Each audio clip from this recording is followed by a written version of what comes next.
we'd like to welcome you to Cage Sport 23.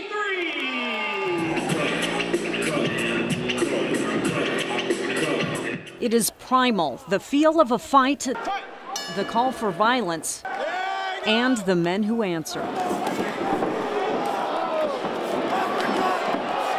Their coliseum is a cage. No headbutting, eye gouging, or biting, but pretty much everything else is allowed, except mercy. None until the ref or the bell calls the fight. It's two people are fighting. This is the form of fighting you want to know to survive. But it's not just survival or protection for people like Ben Fodor, whom you may know better as the mass volunteer crime fighter Phoenix Jones. The sport is also about aggression, and it is everywhere. Hundreds of MMA fighters train in Washington State. Make it burn, make it burn.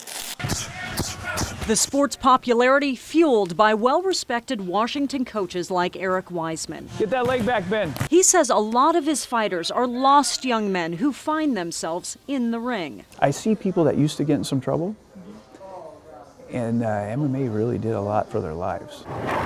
But this mother will tell you that it's ruined others. She pieces together memories of a young man who wasn't aware MMA gives people of all sizes surprising precision and power. An unskilled fighter, meaning a street fighter, so to speak, or a big, strong guy, cannot beat a skilled fighter.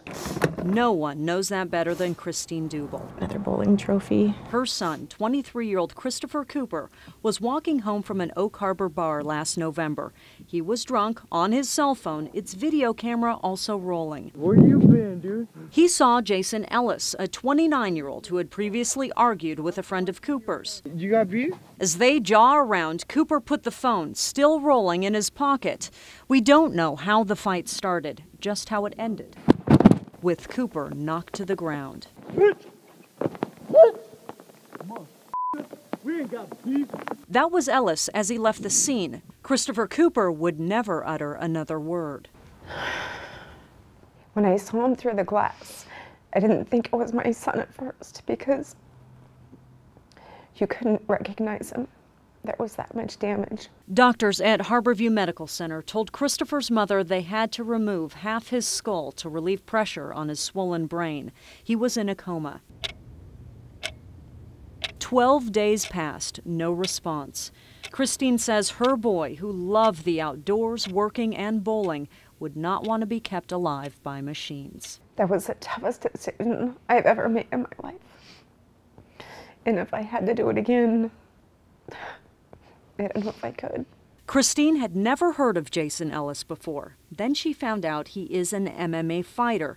These are pictures from an amateur title he won 2 years ago. They are trained to injure you immediately, to basically leave you helpless. But if he's going to do that, that needs to stay in the ring, not taken out into the public where something like this can happen. And it is happening. Your hands and feet are considered for probable cause to be deadly weapons. Last year in Florida, fighter Fernando Rodriguez allegedly beat this man in a case of road rage. In San Diego, John Copenhaver, known as War Machine, got arrested for a barroom brawl. There are no official stats for charges against MMA fighters, but there are enough to fill this webpage, MMA mugshots. His hand should be considered a deadly weapon. That's what he's trained for. But Washington, unlike Florida, considers only objects to be deadly weapons, not fists. Now even fighters wonder whether they should be held to a higher standard. An MMA fighter shouldn't face stiffer penalties for just throwing a punch, but an MMA fighter should face stiffer penalties when he chooses to go over that line and viciously cause harm, because I feel he is more in control of viciously causing harm when he does. Discretion is literally in the fighter's hands, at least for now. It should be banned or regulated to the extreme so that you can't just walk down the street and wonder, am I next?